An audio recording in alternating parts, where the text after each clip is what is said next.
Trump eyes mineral wealth as Rwanda and DRC sign controversial peace deal in U.S. Why is America interested in the minerals of Congo? Why can't America help them sign the peace agreement without exploiting the resources of the poor African countries? In this video, we will dive into the details of the deal. Give us a like, guys. Rwanda and the Democratic Republic of the Congo have signed a peace deal in Washington to end fighting in eastern DRC. Although questions remain over what the agreement means and who stands to benefit, with Donald Trump using the occasion to boast that the U.S. had secured lucrative mineral rights. At a ceremony with U.S. Secretary of State Marco Rubio in Washington, the two African countries' foreign ministers signed the agreement pledging to implement a 2024 deal that would see Rwandan troops withdraw from eastern Congo within 90 days. Kigali and Kinshasa will also launch a regional economic integration framework within 90 days, the agreement said. Rubio acknowledged there was more work to be done, but said the deal will let people now have dreams and hopes for a better life. The agreement, mediated by Qatar and the U.S., aims to end a decades-old conflict that is rooted in the 1994 Rwandan genocide. In a major escalation this year, the M23 rebel group made a rapid territorial advance against the Congolese military and its allies in eastern DRC in fighting that killed thousands and displaced hundreds of thousands. They were going at it for many years, and with machetes, it is one of the worst wars that anyone has ever seen, Trump said before the signing ceremony. He went on to say, "We're getting, for the United States, a lot of the mineral rights from the Congo as part of it. They're so honored to be here. They never thought they'd be coming." Congo's Foreign Minister Therese Kayekwamba Wagner highlighted the agreement's promises of a respect for sovereignty. "By signing this agreement, we reaffirm a simple truth. Peace is a choice, but also a responsibility to respect international law, to uphold human rights and to protect sovereignty of states," she said. M23 is among more than 100 armed groups fighting against Congolese forces in the mineral-rich eastern DRC. The group, which is led by Tutsis, says it exists to protect the interests of minorities such as the Tutsis, including protecting them from Hutu rebel groups who escaped to the DRC after taking part in the 1994 genocide that targeted the Tutsis. The DRC, the UN, the U.S. and other countries say the militia is supported by Rwanda. UN experts say Rwanda uses the group to extract and export valuable minerals, a claim Rwanda denies. Rwanda has also denied directly supporting the rebels and has demanded an end to another armed group, the Democratic Forces for the Liberation of Rwanda, FDLR, which was established by ethnic Hutus linked to the massacres of Tutsis in the genocide. Many of the minerals essential to modern technology flow from the troubled region.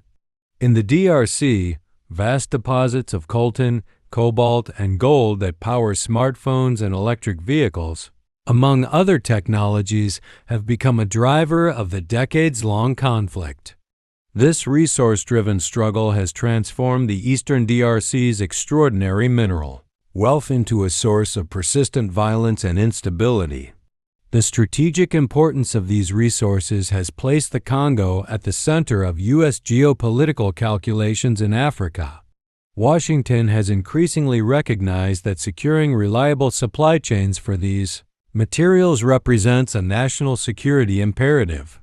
The DRC holds 60% of global coltan reserves. It is also the world's largest producer of cobalt, amounting to approximately 70% of the world's production in 2024. Coltan and cobalt form the backbone of the global digital economy and clean energy infrastructure. For example, cobalt extracted from Congolese mines powers the rechargeable batteries in smartphones, laptops, and electric vehicles. Meanwhile, Congolese copper is critical to the electrification of energy and transport. These minerals can be found in everything from electrical vehicle batteries to solar panels and wind turbines. Beyond cobalt and copper, the country's coltan deposits provide tantalum, a metal crucial for manufacturing capacitors used in virtually every electronic device. The DRC also possesses significant reserves of other rare earth elements that support technology manufacturing and are of major interest to the United States. Currently, the DRC mining sector is largely dominated by Chinese companies, particularly in the production of cobalt. Chinese state-owned enterprises and policy banks control approximately 80% of the total output from cobalt mines. China's increasing ownership reflects broader investment strategies across the continent, where various joint ventures and infrastructure deals by Chinese companies are now a common occurrence. Complicating this landscape further, Rwanda has gained significant influence over mineral extraction in eastern Congo through its backing of the M23 rebel group that's fighting the DRC's army. The M23 has monopolized the export of coltan to Rwanda, which is then sold on the international market. It is estimated that rebels in eastern DRC fraudulently exported at least 150 metric tons of coltan to Rwanda last year, representing what UN experts described as the largest contamination of the region's mineral supply chain. The United States has pursued its interest in establishing supply chain resilience and ensuring American access to these critical minerals. In fact, the U.S. has pledged about $4 billion to the Lobito Corridor Project, an infrastructure initiative linking Angola's Atlantic coast to the DRC through Zambia. Even before the reemergence of M23 as a serious security threat, financial challenges and short-sightedness led several leading American mining companies to decrease their footprint in the Congo. For example, following poor investment decisions in the oil industry, Arizona-based Freeport-McMoRan, one of the largest American mining companies, sold its stake in the Congolese mine Tenke in 2016 to Molybdenum, a Chinese mining company. Despite being aware of the importance of the region's critical minerals, successive U.S. administrations have largely failed to provide sufficient incentives to encourage American mining companies to stay active in the region. By working to end the conflict, the Trump administration is seeking to reverse this trend. Ending the war would remove one of the biggest disincentives to investing in the region, opening the door to greater American private sector investment in Central Africa.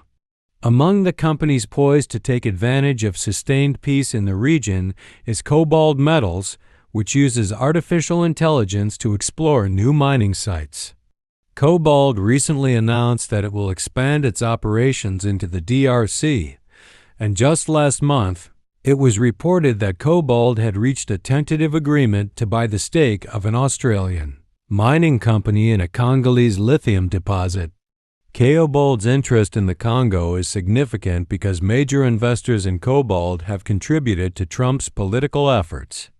Mark Andreessen, whose firm holds the largest stake in Cobalt Metals and who has worked with Trump's Department of Government Efficiency DOGE, as well as another cobalt financier, Ben Horowitz, each donated $2.5 million to a Trump-supporting super PAC during the last presidential election.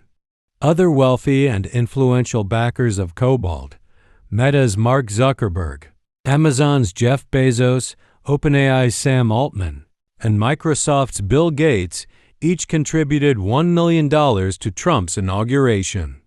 Beyond supporting the business dealings of those who contributed to his campaign and inauguration, augmenting a peace deal with mineral agreements also provides Trump the opportunity to promote key American industries that rely heavily on critical minerals whose deposits are found in great quantities across Central Africa. An effective peace deal and subsequent mineral deals would also allow Washington to respond to Beijing's growing global economic footprint without risking a direct military escalation between the two in Central Africa. Instead, using economic competition with China to deliver beneficial results for Africans and Americans. The deal has come under scrutiny for its vagueness, including on the economic component, with the Trump administration eager to profit from abundant mineral wealth in eastern DRC. The agreement aims to attract Western investment to the two countries' mining sectors, which contain deposits of tantalum, gold, cobalt, copper, and lithium, while giving the U.S. access to critical minerals. As an African, this should be worrying for the continent because we can't afford to continuously allow colonial masters to decide what is best for us. The African Union can equally play such a mediation role without asking for minerals from such a deal.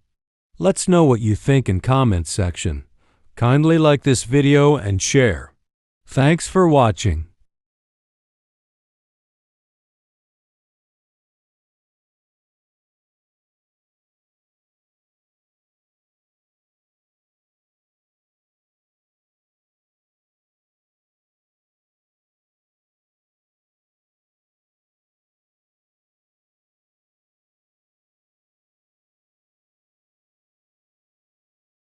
Comes around and thinks they can, they come and say, hey, we're going to sanction you. To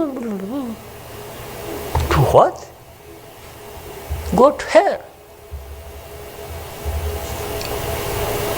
Just go to hell.